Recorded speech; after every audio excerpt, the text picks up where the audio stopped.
If you're going to be a winner, you're going to need a coach. Sharpening doesn't happen by accident. A blade left untouched will rust, and a man left unchallenged will stagnate. Every man needs friction, resistance, and a whetstone to grind away weakness and reveal his true edge. Welcome to the Whetstone, where we reject comfort, disrupt the status quo, and forge men ready for impact. Hosted by Dread, Dark Helmet, and me, the Plague. This is where men step out of the drift and into acceleration, because iron sharpens iron, and no man sharpens alone.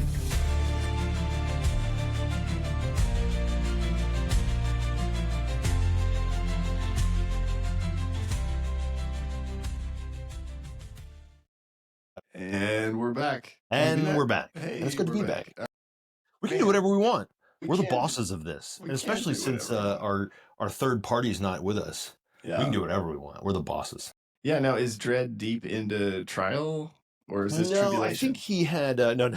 I think it's neither one. Okay, good. I think it's he had, so this morning he had ironically enough some Whetstone meetings. Oh. And I said, hey, we can just bump this, and skip a week. And he was like, do it solo. Do it solo. We'll do it solo. Do it without me. Well, So here we are. One of the things I wanted to pick your brain on is just sort of this concept of identity. So sort of who am I as a man? It kind of getting deep here, I know, but jump right in. It's like so it's kind of funny, like from a work perspective, right? Like maybe you've done a Myers-Briggs or a Strengths Finders or a DISC assessment, and pretty much if there's one of those out there, I've probably done it. Yeah, I've done tons of But there's sort of this difference of like who you are, and I guess where I'm going with this is I do feel like if I'm really struggling to find out who I am, then the concept of a mentor is hard for me to like know who to pick. But maybe I'm off there. So I'm a guy trying to really soak in this Whetstone thing, right? I know I need a mentor, but I'm maybe just I'm stuck in the status quo, and I'm having a hard time finding a mentor because I don't even know who I am. I don't even know, maybe I'm still a sad clown. Maybe I'm working out, but that sounds a little bit like I got to get in shape before I go to the workout. Yeah. Right. Yeah. Like, I think having the mentor is part of what gets you to the who am I? You say kind of finding yourself and figuring yourself out and some of that kind of stuff. And this is one of the things that we're working on, I think, for this year. I think in the State of the Nation a couple months ago, I said, hey, I think this is the year of purpose, and I think we really need to start drilling down on that. What does that mean? And how do we get there? And because that was the thing, I mean, honestly, as I read Free to Lead, the, Q source and stuff kind of early on, I was like, you know what? Fitness is nice, and being thinner, more fit and buying new clothes and, right? All that kind of stuff. Right. Yeah, exactly. Right. Yeah. Best shape of my life. All these things are very positive and that's good. And they're fantastic, benefits, that I get. When I kind of came across this idea of D2X, like that's when it really started to hit. And part of the reason that it really kind of caught me was because I was sitting there going, I've already got a lot of this other stuff. I felt like, oh yeah, well, I've already got this other stuff nailed. Like I'm already doing really well at these other things. Now it turns out I was fine, but it was not nearly the depth and professionalism that I'm trying to, you know what I mean? Like when we talk about being a pro versus being an amateur, right? Yeah, so that, I was not a pro, I was still kind of in the middle, even though I was doing all the right things. So like had a beautiful wife, had 3 beautiful daughters. I went to church every Sunday. I mean, I still do, but like I was doing all the things, right? I owned a business. I was, crushing it out in the world. I was making a lot of money. I thought, man, I nailed it. And that was the thing that I was like, okay, so what's next for a clearly a high achieving genius like myself? And I've shared this story before, but essentially like I kind of came to this place where I was like, I've got to figure this out. And so I found myself at the time, Dred and I had not really connected, in the same way. And so I was, I went and got myself a business coach to try and help me kind of, work through some of this and start thinking some of these big thoughts. And so, you mentioned like Myers-Briggs and Strengths Finders. So I started doing all these kinds of assessments, to understand myself. Well, that'll help you understand certain things about yourself, right? But it's not necessarily going to tell you your mission in life. Right. It's not necessarily going to tell you who is that people group you're supposed to be serving, right? So a lot of that just comes from pain and suffering, trial and error, and some good mentoring, right? So anyway, so I kind of that was the thing that really kind of got me enamored with the idea of diving deep into F3 and really understanding like what's going on here and who am I going to be and that kind of thing. And so that's when it became very important that I hurry up and find myself a mentor, and it took a little while to do it. And I think some of it was I just had to admit to myself that the business relationship that I was in, with this coach wasn't quite, uh, wasn't going to quite get me there. And part of it was because it's not an F3 guy and he didn't really know and, kind of what we're looking for. But also he's looking at that as a business coach, from a very different lens than. Right. Yeah, sometimes the things that'll get me further in business might pull me away from the concentrica, right? And so then you Yeah. get, yeah, kind of a, Well, it's funny you say that, play, because that was my big problem, right? Is so I had a couple of guys. One that was kind of a personal coach that was kind of working me through some of this, personal purpose and overcome and just kind of working through some of the, I always jokingly say, yeah, it's your dad's fault, but now it's your responsibility. Right. So working through all my dad's stuff, whatever my weird, not therapy level, but like, just kind of understanding myself and then helping me to kind of learn to reframe things and look at the world a little bit different way and stuff like that to kind of let go of some of that stuff. But then I also had a consultant who was there, and he was, one of these, he used to work for, one of the big firms, right? McKenzie Kite, that kind of thing, right? And he had come and was doing his own thing. He was a buddy of mine, and he was walking me through, and this is why we were growing well, and I was managing the business much better. And I said, hey, the goal is, and I told him the goal and kind of the numbers goal, and there were a couple of commas in there, and eight-ish figures in there, and he said, well, you can get there. I think you can get there. And then he started telling me some of the things I was going to have to do to get there and what that was going to take and the kind of person I was going to have to become. And that's where, you know, where things I think I started down that road because I was like, hey, if that's what it takes, that's what it takes. So if I have to be this way, then I have to be this way. This is just the way it is, right? And that was actually the guy I think I mentioned in a previous episode of like, I said, don't take advice from guys you wouldn't switch places with. I don't mean it literally, but it was his advice. And I was like, huh, that's an interesting point. So after your divorce and you never had kids and like, and I'm listening, thinking to myself, yeah. what kind of life do you live, bro? Right. Right. Like maybe I don't need this advice after all, because the things that I was chasing was the things of the world and not the things that were getting me on purpose. So if you don't know who you are, good. That's why that's why you should go get a Whetstone, right? That guy should theoretically be there to bounce those things off of and kind of be able to help you kind of work through that. And so, as I was starting to say, like about kind of walking down this road of the year of purpose, I've already started on it, and hopefully we'll be able to kind of get these things out there in a little bit more formal way soon. But like some kind of activities and different things that we can kind of do and some material so that guys can look at it and go, okay, this will help me start getting my brain churning toward that idea of purpose. Yeah. And that I think maybe Whetstones can use. Yeah. Because I don't know that that's the only reason a Whetstone should exist, right? Is to help a guy drive himself to purpose. But boy, I tell you what, it's probably one of the best ones. Yeah.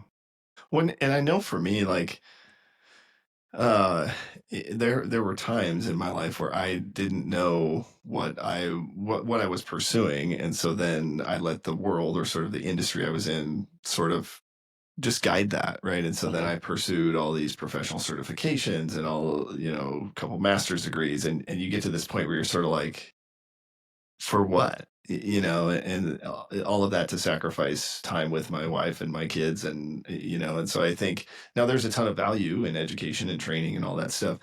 I I'd be curious, what are your thoughts? Because one of the things I think I have maybe done that's been really helpful is just a basic values exercise, like sort of coming up with what are my values and then getting to the point where I can articulate them and I know what I look like when I'm living those out. But I don't know, is that something that you Oh, spend I time love doing? that. Yeah, I love that.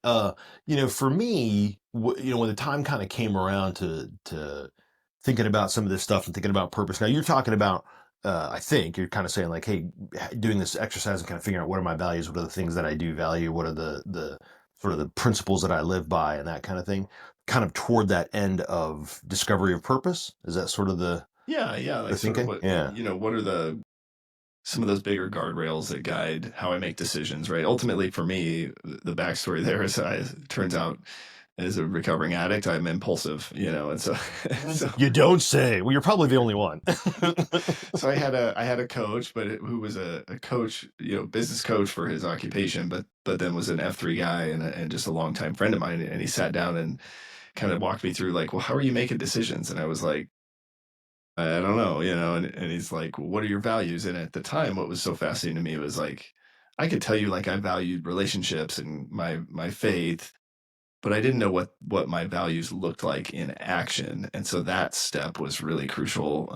And it was really so it was like I forget there was some website where you basically went through a list of 50 values and picked the ones you liked and then narrowed it down and then you got to five and it was sort of like, okay, now define them, right? And so I don't know that I think that would be That's super interesting. Yeah, I think that I think a guy would really would probably do well there. To do something like that for sure. I think for me, a lot of my values became defined by my faith. The things that I truly valued, and the main thing that was good about having that faith was that it provided a perspective, that of eternity, not just a right now and right here kind of a perspective. yeah. And so having that larger sort of focus and kind of playing that very long game in that sense really helped sort of prioritize what was valuable and what I wanted to work on and who I needed to become Hmm. versus what I needed to do. Right. Right? There's things that you do, but that's who you're becoming. That's the more, I think, the more critical thing. Because you're going to do a lot of dumb stuff and you make mistakes and whatever, right? But as long as it's all in service of becoming this thing that you're supposed to become, Hmm. then I think you're still in good shape. So I like the idea of a value exercise. That's pretty cool. I don't know that I ever sort of went through that as um, as a formalized exercise, like kind of like you're talking about, because again, it was a lot of that was shaped and formed in what I had learned and how I lived, my faith for so many years. Yeah. Yeah, I love that. I think that, it's interesting. And I think some of where, as I've gone through different exercises, there's like, within this concept of maybe identity purpose, right? There's sort of like who you are, what you do, not job wise, like the things you're good at maybe, and then like assignments, right? And so then, and you and I were talking before about kind of this interesting thing where like the job that I'm doing doesn't necessarily the job where I make money doesn't necessarily feel like the thing like maybe isn't my D2X, but I don't know, riff on that a little bit and sort of talk through like how have you maybe yourself or helped other guys discover that dolphin daffodil? Yeah, for sure. So I think that you guys get really caught up, and sometimes it's very difficult to discern the difference between the tasks that you have to do, the stuff you got to do, versus the purpose for which you are doing it, right? So, like your job, it may overlap with your purpose, it may not, right? They may have nothing to do with each other, or they might, right? In my case, I got lucky, right? Because part of my purpose is helping people to overcome self-limiting beliefs, right? So if I'm in kind of the people development business, if you will, within my company, right? Now it's a software company. That people development's not really part of that, Right. right? But they want that done inside their company, and so that I'm doing that, in there, right? So in that sense, like I've got lucky, right? But when you know your purpose, you're able to act on your purpose regardless of what your tasks are. Like you'll do the same thing at work. You'll do the same thing at home. You'll do the same thing at church. You'll do the same thing in the community. You'll do the same, if you're, used to say, no matter, if you know what you're supposed to be doing, right? If you know your purpose, no matter where you are, you know what you're supposed to be doing when you get there. right? So he says, I can go to a cocktail party and I know what I'm supposed to do when I get there. And that is act on my purpose, right? And so he, it's those two things are separate and they may bump into each other, but they may not, right? So your job right now in healthcare IT may or may not have anything to do with the tasks that would be in service to your purpose, right? So, and I think guys really, really, really desperately want those things to be fully overlapped. Yeah. And so they get really frustrated when the things at work aren't going how they want because they're like, but this is not fulfilling. Bro, it's not supposed to be fulfilling. It's Right. supposed to be fulfilling your wallet. Welcome Like to the toil, it is. brother. Yeah, it is fulfilling your bank account. That's what that's for. Well, it should be, right? I mean, if you're not doing, then go get a different job, right? But that's the only real purpose that it is. It's a sustaining relationship, right? It's supposed to keep you alive. Mm-hmm. It's there to put your kids through college, feed your babies, change the diapers. How old are your kids again? 9, 3, and 6 months. So Okay, yeah. So yeah, you got a lot of diapers to buy still. Yeah, You got a couple years left of diapers. Yeah. Oh man, I'll never forget the day we were like, I think we changed the last diaper. One of the best days of our marriage. It was. I can only imagine. We're Right? battling with the 3-year-old right now. It's like, Oh my okay, gosh, it's that's a time. whole other side story. Ours Yeah. was almost 4, and we were like, "Look, you're gonna be going to school here soon, sweetheart." Right. And she was just like, "Eh," and we'd be like, "Okay." Like we got to a point. Plague, I know we're taking a sidebar here, but we got to a point where it was like, "All right, we're gonna set a timer every hour on the hour. We're gonna be like, all right, honey, time to do a potty check." And so we're sitting, I remember in the kitchen, doing something and beep, beep, beep. We're like, oh, honey, it's time to do a potty check. She looks right in my eyes and she goes, I just went. They're like, I'm going to kill you. I'm going to kill you. Right? Was this your middle child? No, this was youngest. She is Okay. as strong-willed as a kid can be. But anyway, Yeah. that was a total aside. But I think that's the thing. Guys desperately want those things to overlap and they're not designed to. They're not meant to necessarily. And so they think to themselves, well, I must be in the wrong job. Bro, if it's feeding your family, you're in a fine job. It's a fine job. Are you going to find fulfillment there? Maybe, maybe not. Cry about it. Like I'm so sorry. Yeah. Like Well, and I think what I know or have learned about myself is I'll let any job turn my concentric inside out, right? That's a me problem, right? F3 can turn your concentric inside. Anything can turn your concentric inside out. Yeah. And that's exactly right. It is a you problem. It has nothing to do with with anybody. So take us back because you're one of these guys with like this really cool. You're like, my purpose is to, I forget what you said. You said to help people be. I always try and say that's to inspire and guide men to overcome their self-limiting beliefs so that they can be maximally effective in their areas of influence. Okay, and that's your purpose. I think that is the bulk of it. Yeah, that's the biggest piece. So how did you get to the point where you just had that and you could just spit it out so fast? Like what was there something? I spent a lot of time with my Whetstone. Okay. Yeah. Okay. And having him, kind of work it around for me. Now, fortunately, my stone is the guy who came up with the idea, right? So, a little bit easier, maybe it's kind of like cheating, I think. Totally is, but I'm not ashamed. Do not care. I think that. So one of the things I actually did do, and we started talking about this before we actually started recording today, but is I had a stint in there where I was like, you know what, I'm gonna start a coaching business. That's what I'm gonna do. And some guys participated a little bit, and if they hear this, they'll be like, yeah, we know. And because it wasn't great, it was fine. No, not, yeah, I know, right? Well, I started it free, so tough to argue with me, right? But I'm sure there are some that I did charge a few guys. I was like, okay, we're gonna try this, and you're gonna try it with me. And I'm sure there are a few guys who are like, well, that wasn't worth it. But believe me, you bought dumber stuff. So I did kind of get not obsessed, but very, very much focused on this idea of purpose and finding purpose and helping men to discover their purpose. And I think for me right now, is this formalized? No. Is it written down someplace where it's like, and I also think there's no guarantee. Like I don't have the 8 steps and here we go. Right. I've read some books about it. But most of what I've kind of come to is like the books are fine. They don't really tell me anything that I didn't already know from experiencing it. Right. but I have sort of kind of narrowed it down a little bit to, it's funny, like we talk about the 3 Ps of relationships, like of a shield lock or something like that, right? We always say it's proximate, periodic, and purposeful. Yeah. You need those things, right? You got that's what you need. Well, I think there's also 3 Ps, and I've tried to like figure out like how do I, make it so it's different. And I'm like, 3P equals 2P or something like that. Like I'm trying to figure out how do I make this work, right? Because I think there's, P3L. yeah, right, I don't know, right?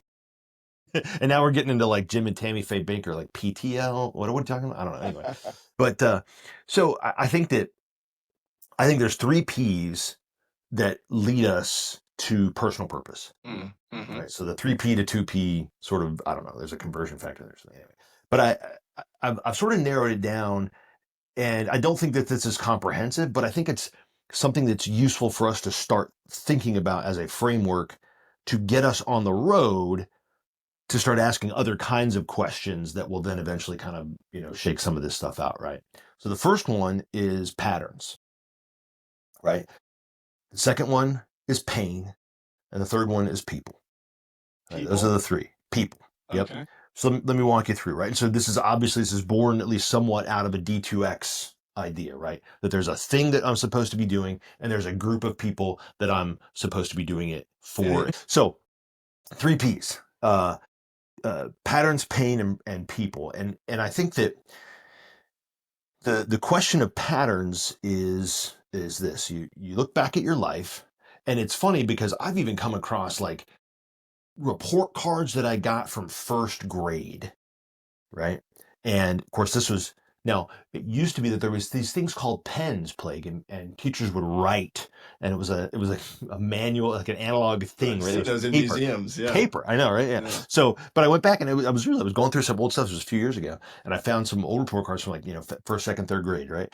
And some of the comments that the teacher made writing to my parents, like Frank is a good kid, but or whatever, whatever the things are, right? And I looked at those things and I was like, holy crap, I literally have been this way my whole life. Like it may be manifested a different way or whatever, but the patterns were the same. So here's some questions to ask under this sort of patterns heading, right? And these are questions that were asked of me, that Dredd asked me, and or that he asked me, but then I've kind of adapted or something, right? So that kind of thing. So number one is and this was a tough one. What are the things that just sort of happen when you show up? I'll give you an example. Like, so when I show up someplace, I can't help it. I didn't even realize I'm doing it half the time, right? And someone pointed out to me, it was just even this last year at our Christmas party, right? Part of helping men to overcome self-limiting beliefs, obviously I have to develop some trust in there. I have to know who they are. I have to help them feel comfortable. Because for them to let go of that status quo, they've got to feel safe enough to do that, right? So one of the things that I do is I always welcome guys. I'm always talking to guys. You've heard Dredd probably in the past talk about ask, listen, remember, things like that. A guy will show up. I'll be Yeah, like, it's oh an my old gosh, how 8 are you? block kind of thing. Yeah, all that stuff's in there, right? Mm-hmm. We say, so like at the Christmas party this past year, he goes, you don't even realize you do it, do you? And I'm like, I don't know what you're talking about. He's like, no one asked you to do it. It was not part of your, responsibilities at the Christmas party. But as soon as I arrived, I went around to who was there, and then I circled back around and I stood by the door and waited for people to come in. And I'm shaking hands and telling everybody, oh, welcome, give them a big hug, that kind of thing, right? And he's like, you can't help it, right? It's just, it seems so natural. It's like breathing, right? Mm-hmm. So you look for those kinds of things. What happens when I show up somewhere? Another way to ask the question, another way to think about it might be, again, this is under kind of patterns. You go, what can't I not do? Mm-hmm. Right? Very similar question, right? And that one took me a minute to kind of process, right? But one of those things that no matter what I do, I couldn't not do this if I try. Like I would have to make a concerted effort to not, and so at work, I jokingly tell my boss all the time, I'm like, I'm grateful that you people pay me, but understand I could have been the janitor here and I would have been doing the same thing. I can't not do this stuff. Like it's baked into me. I can't not bring people together. I can't not galvanize groups and put them on a common mission. I just can't not do that. I don't know how to not do that. Right. It's just part of what's baked into who I am and how I am. I don't know why. Yeah. It just is. Right. Or another way to look at it might be to say, Plague, when someone asks you for help. And not just like, hey, help me lift up the other end of this couch, right? Right. But when they come and they go, I need help from Plague, from Brandon, right? What are they asking? What do they ask you? What are they asking for help with? Now, it might be IT related because that's your ma'am and that's fine, whatever. So don't get caught up in that kind of stuff. Like when it's like, I have to have help with X. So I'm coming to Brandon. And the example I'll give you here from my own life is, for whatever reason, there's a lot of guys that show up in my life, and after they've screwed something up royally in some way, they come to me, right? They call and they're like, "Hey, man, I need to talk. Right? I got to unload this," because they know I'm not going to judge them. They know that because why? I've been making these deposits in their emotional bank accounts for years, right? Because that's how because I can't not do it. I can't help it. It just happens. It's just the way it is. So having that relationship with these guys where they're willing to come and to be open and to be transparent and to really kind of open, and pull it all back and peel back the layers and go, this is, it's raw and it's horrible, right? I also have an ability to dive into guys and to really dig, without them feeling hurt or uncomfortable. Like we can really get to some pretty deep stuff, and because I don't care. That's really what it boils down to, Plague. That sounds horrible, but you know what I mean when I say it, right? Like, whatever you've done in your life, I don't care. It has nothing to do with what you're going to do from here. Right. That's just stuff that did happen. Fine. I don't care. But what's going to happen is what I'm interested in, right? And that's so there's another pattern, right? Some people really can't do that. They look at the past, they worry about the past, they focus on people's pasts, and they use that information to make decisions about who they are now and how they will be treated from here, right? For whatever reason, my brain just doesn't work like that. I don't know why, right? So I just start with today. Everything starts today. That person's D2X is helping you see the limitations of your past. Okay. You know what? Maybe it is. There's value in some of that kind of stuff, right? But usually, actually, funny enough, those kind of people typically are the ones that help make better decisions about certain kinds of things. So I have to have them around me because I won't think about those things and I will forget about those things. And so I have to, it's part of that shared leadership model, right? Right. It's like, okay, well, this guy part is of the opposite of me. Yes, exactly. Right. Exactly. So I have to go, well, I have to have this logistician type person, around, or else I'm, I'll walk off in the middle of nowhere. Right. So interesting. So under that kind of that heading of patterns, those are the kinds of questions I think that guys have to ask themselves, and they have to start just documenting it. I do this. It's common for this. People ask me to do this. When they need help, they call me because this is the thing. No matter what I do, it's always this. Like telling jokes. Terrible at that. I think I'm hilarious. Not necessarily the case for everybody, right? But I think humor is a thing that I just came naturally. Again, looking back at those old report cards, that's what Mrs. Brookings or whatever, I can't remember her name now, right? Sinclair Elementary, right? That was her. That was the thing. It was like constantly telling jokes. Wish he would stop, right? Usually, almost always, it was Frank talks too much. We love him, right?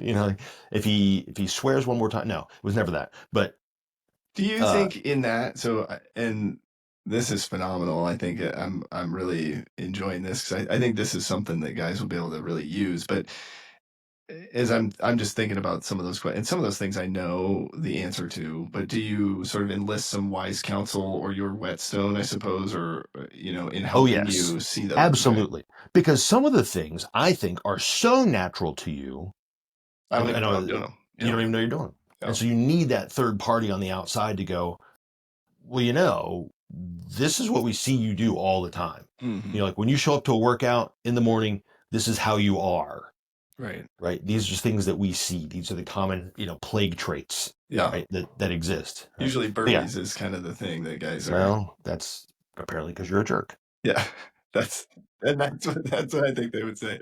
No, I love it. Okay, so tell us. So you've got patterns. So you got those patterns, and you're looking for those patterns. You're trying to identify those things. So I would say absolutely. Some of those patterns can be identified through some of those things like a Myers-Briggs or a Strengths Finder or some of those kinds of things we were talking about, right?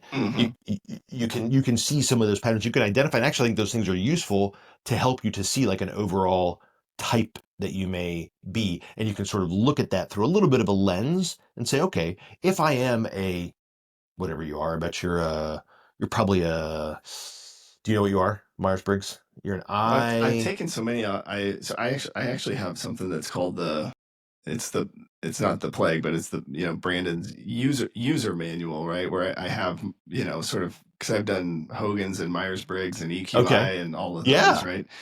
So I have those, and then I have sort of my values, and then I have pictures of my family, and then some of my like warning label stuff, right? Like I cannot stand it if somebody brings me a problem without like some sort of solution, right? If somebody's like Otis bombs. just like, Right. yeah, Just here's talking like, you know yeah, what you ought to do is fix this. And you're yeah. like, you know what you ought to Like, do well, have is, you thought of anything? Because yeah, once I'm you gonna fall ask off something. I'm gonna ask for your help, right? Yeah. Yeah. But I think I'm a woo. I'm definitely an achiever. Oh, as far as strengths? Yeah, yeah, yeah.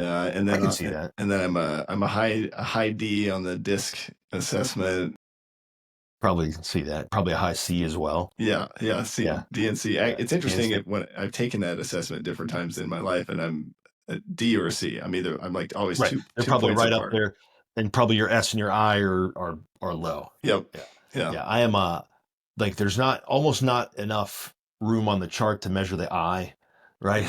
Yeah. There's the D registers, but it's real high. And then like good luck finding the S or the C. Yeah.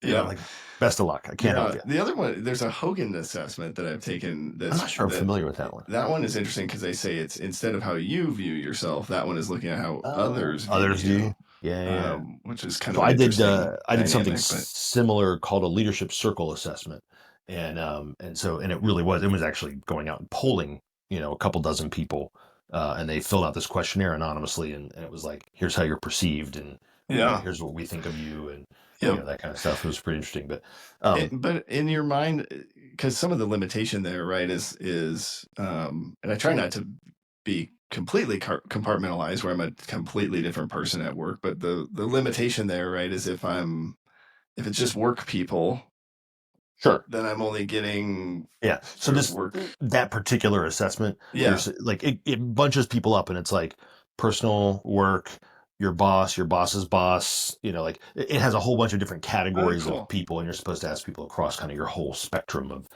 ask some people at church, ask some people at work, ask your family, ask, Yeah. whatever, right? And you kind of get this more comprehensive look. But again, all those things is it's useful to look at a snapshot in time of what probably is at least a trend in terms of what your patterns might look like, right? So you can't put too much stock in it, but at the same time, some of them are pretty dead on. Like they're pretty useful, right? So I think that's helpful with the kind of the pattern conversation around it. The next P though, and this is the tough one, Blake, is pain. Hmm. And guys don't necessarily love that idea, right? Right. But here's what I've found, I believe to be true, certainly in my life, and I see it in other people's lives as well. Chances are good uh, that something happened when you were a kid. Maybe you grew up in the most supportive, loving family that ever lived, and there were never any Mhm. fights, and there were never any real problems, and that kind of thing. Guess what? That might be the pain that you have, right? Is that now you don't know how to deal with pain. You don't know how to deal with it. So the struggle that you're going to have. So the pain isn't necessarily like physical pain or even emotional or mental pain so much as it is like there is something from the programming that you came from. Maybe another piece should be programming. Programming. Hey, Maybe there you that's what it go. ought to be. Maybe we just changed it. But It does start with a uh, P. maybe there's 4 P's because programming actually is maybe different than pain. But regardless, do you see how we're developing this right in real time? It's Uh, awesome. as long as there's another P, it's fine. But whatever that thing is that happened when you were a kid, right? So from the time, basically from when you were 0 to 8, that's the programming phase, when all the information really is getting pumped into you. And that stuff stays forever. It's never going away. And all you can learn to do is manage around it, right? Because it's locked in. So whatever happened is kind of locked in. I believe that, right? So then you got, then there's sort of the shaping and you put color to it from like that 8 to 18 range. And then you got to try and figure out your life, right? But so something happened to you when you were a kid. You had some sort of shaping event, right? Or events, or whatever it is, right? Some things happen. Now, some people it's horrible, like it's really traumatic kind of stuff, right? Some people it might be positive shaping events, right? But usually, if they're going to be remembered, and they're going to shape who you're supposed to become, right? The way to look at this is you kind of look at that and you go, okay, well, what was my pain? What was the pain? Right Mm, now, without sounding like a baby or a whiner, and this ain't therapy, right? But like, and this is, I think a lot of guys can relate to this. I lived in a house where nothing was ever good enough, you know, ever. It was, you could bring my dad $1,000 and he'd be like, all you had was 20s, right? mm, You could bring home an A and he'd be like, no A plus, right. right? Wouldn't matter. I mean, a 99, you couldn't get the 100. Like, what's the matter with you? Like, oh, you wrestled, right? Oh, and your record was, 16-1. What Mm, happened to the one? Like, what's the one? And you're like, well, thanks. I'm glad that you appreciate what we're doing over here. Like, right, like that kind of thing. And that was just the way it was. And that shaped, and that frustration and that pain, if you will, shaped a lot of the way that I started to view the world. Now, with proper reframing and some things along those lines, right? We can look at that, and instead of saying like being a victim of it, because actually in my house, if you say the V word or the C word, right? I know what you're thinking. It's not either one of those. Uh, Victim and can't are two words they do not exist in our home. My children, I don't even know if they know the word can't, because I pretend I've never heard it before, and they have to try and define it for me every time they say it. I'm like, that's awesome. I'm not sure I understand what you're talking about. And they hate it every time. Yeah. They're like, oh, you're killing us. But you can't allow yourself, or you shouldn't allow yourself to be victimized by that, because that'll just get you stuck, right? The way to look at it is not that it was a thing that happened to me. It is a thing that was given, Mm, mm-hmm. right?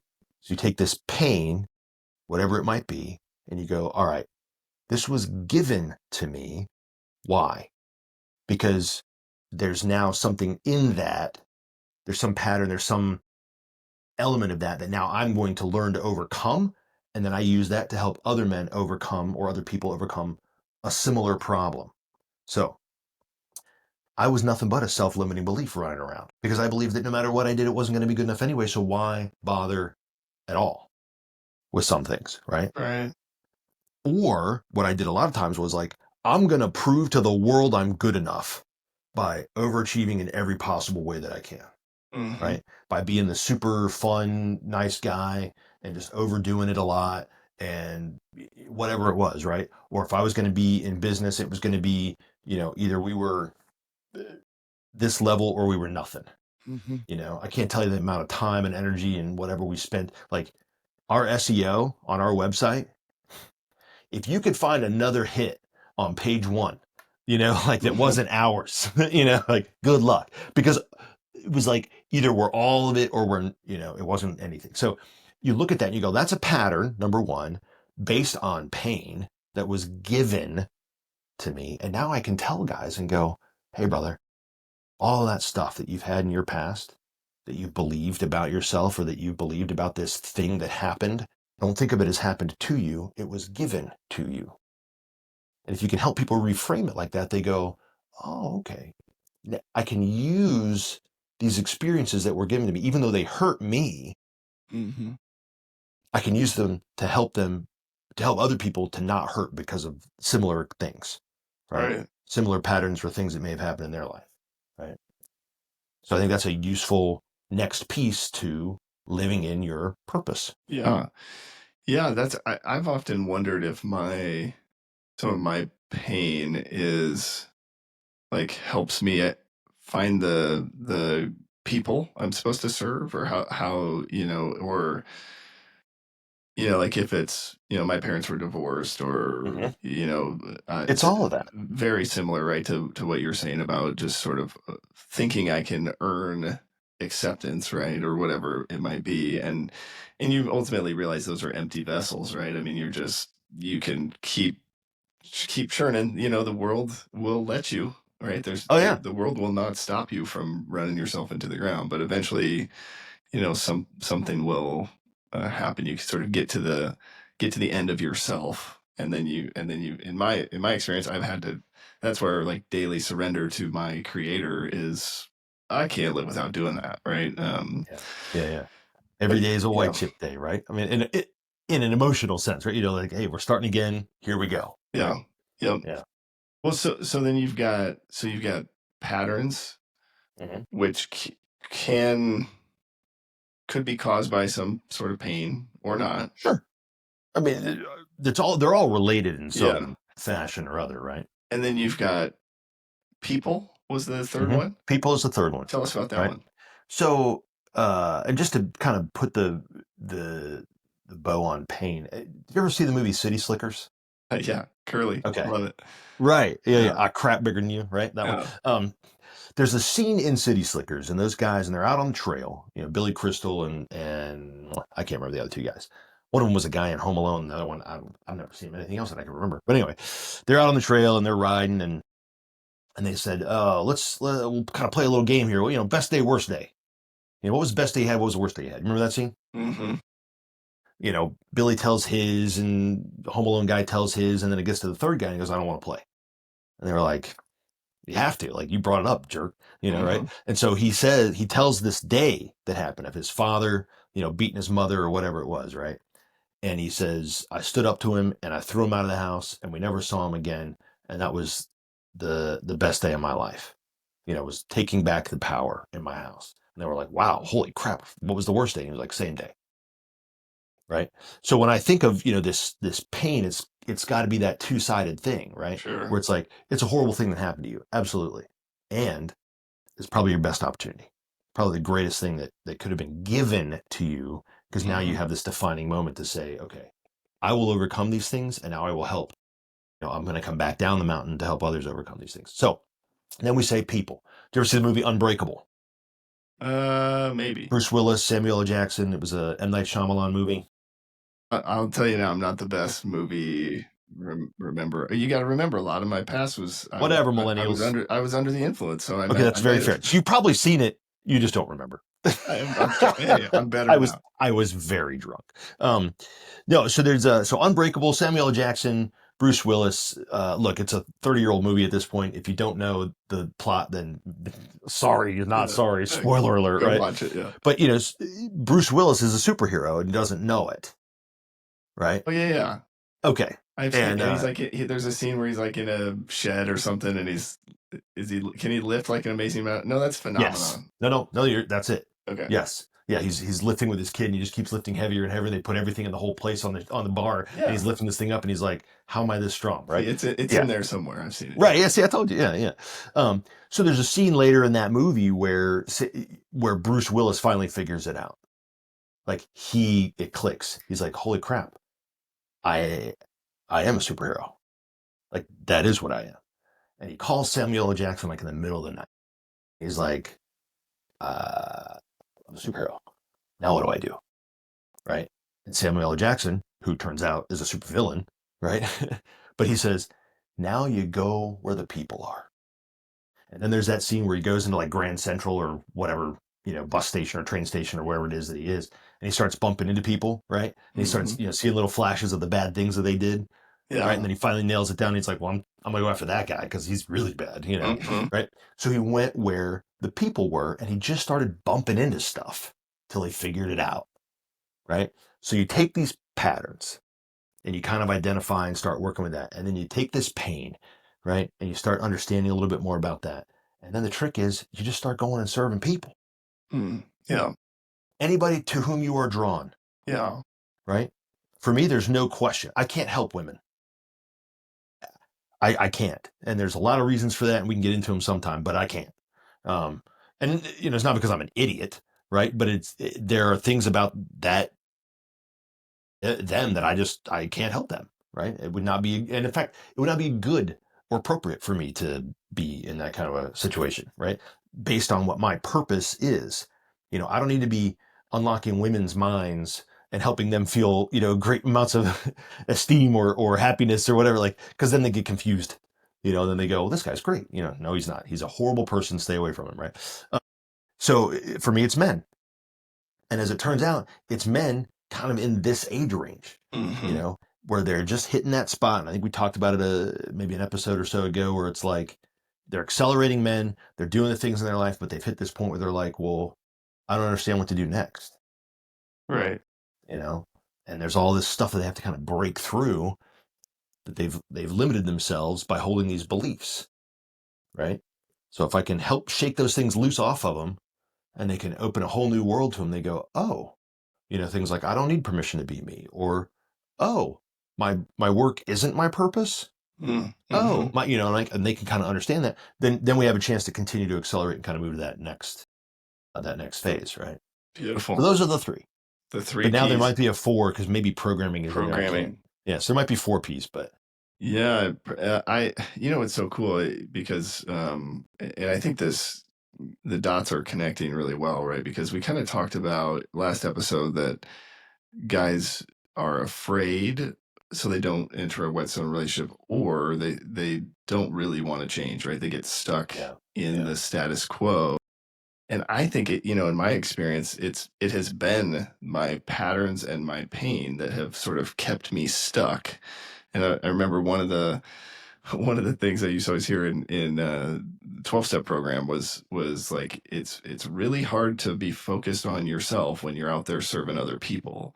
So when you kind of are in this like stuckness of my own pain and sort of the disappointment that my patterns might be, go serve somebody, right? And maybe that's as simple as wiping down a table or making a cup of coffee, or find the simplest thing. But as soon as you start serving other people, so I love that, because I really think that's a vehicle to get guys unstuck. Yeah, no, I agree. I think that's part of the deal, right?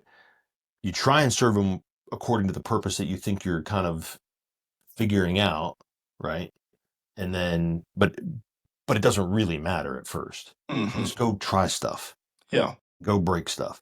This is another thing, and I think this keeps guys from getting in a Whetstone relationship. I think it keeps guys from doing a lot of things, is they think there has to be a perfect plan, or there has to be a program that they can follow, or there can be some kind of, well, I've got to lay the whole thing out and then I can go. And the fact of the matter is you have to just go. Yeah. If you're not willing to just go and start and try, like, well, then you're gonna be miserable. Yeah, get out of the boat. Yeah, I think, yeah, I've waited, and sometimes this is just my own ego, because I think if everybody were just more like me, life would be great, and I agree. If I could be more like you, I think my life would be great too. But I realized that it would also be really boring, and we wouldn't get anything done, right? Because I'm more of an ideas guy. I like to, think big and then get it off the ground. But I'm not your execution guy. But so I think it's interesting, because you can really you can just see it out there, right? When you're out and about, you see guys that are sort of bouncing between maybe patterns, or and again, I think what I love about what we're trying to do here is, I think F3, we've perfected how to give you these skills in the context of a first F workout, or even sort of like a F3 coordinated first, second, third F event. But it's sort of, how do we just keep progressing forward with, like, okay, you took the step to get out there, and you went from rucking to running to doing 1,000 burpees every January. Now let's figure out, how do we get you unstuck in some of these other areas. So the 3 Ps, man, I love it. You should write that down somewhere. Trust me. Well, first of all, it'll come in the transcript of this podcast. No. Yeah, maybe we'll put it in. No, I have been writing it down some, but it's like, well, here's a great example, right? I'm not living my purpose with regard to myself. And that's something that I have to work on with my stone. I have to bring this to him and go, okay, self-limiting beliefs is what I seem to be able to help a lot of other people with. But boy, I tell you what, I am terrified to write anything down. I've been threatening to write a book for years, Yeah. but I'm terrified, because I don't want to be judged. I don't want to be kicked around. I don't want to, solidify my thoughts and then read them later and be like, I'm a moron. Like, who wrote that down? So I'm terrified of it. Well, and so I have to figure out how to overcome it. I'll just tell you, I heard a wise man once said, that I won't judge you for your past mistakes.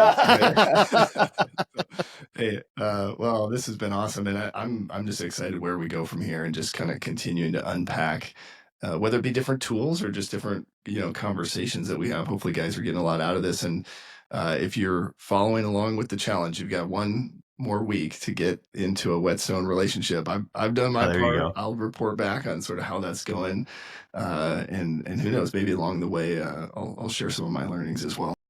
So now you're telling me though that this guy is in Denver? Yeah, Okay. yeah, I got to How are you get going to meet? proximity piece. I think just Yeah. virtual to start, but Okay. yeah, we Well, can. hey, look, we live in a world now where maybe that's possible. I would say that it'd be tough long term, but that's the other thing. And if I don't want to take us off too far since we're kind of wrapping up here, but like is nothing's permanent. Try it, work with a guy, graduate from that guy. I've had guys graduate from me. I did one just this past week where I was like, hey man, I, I don't know if Yeah, I can help you anymore. yeah. You know, Well, here we are. it's exciting. I think it's that moment where you just kind of feel things moving and Yeah. stirring, Yeah. and the discomfort that comes before significant change or transformation. So this Yeah. is good. And Good. guys are getting to hear or listen to it, Right? all for Real time. free in Oh, real good. time. So hey, I don't know what we signed up here for here, but appreciate you, man. Have a good rest of your day. All right, you too.